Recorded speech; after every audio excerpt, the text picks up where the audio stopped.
শেষের জন্য আমি শীঘ্রই নিজেকে ফারেক করছি। ওয়েট করতে থাক, জাস্ট ওয়েট অ্যান্ড সি।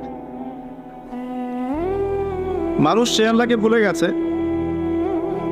যে আল্লাহ রাব্বুল আলামিন এখন জানেন যে আপনি কতদিন বাঁচবেন, জীবনে কি করবেন,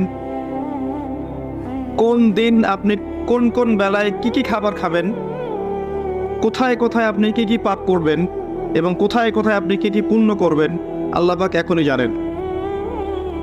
আল্লাহ পাক জানেন আমাদের মধ্যে এখানে বসে থাকা প্রত্যেকটা মানুষ কে কোথায় কিভাবে মারা যাবে, কার জীবনে কি আছে, কার পরকালে কি আছে। আমাদের এখানকার মানুষদের মধ্যে কে কবরের প্রশ্নের উত্তর দিতে পারবে, কে পারবে না, আল্লাহ এখনই জানেন। আল্লাহ পাক এখনই জানেন, এই মুহূর্তেই জানেন যে আমাদের মধ্যে কয়জন মানুষ এখানকার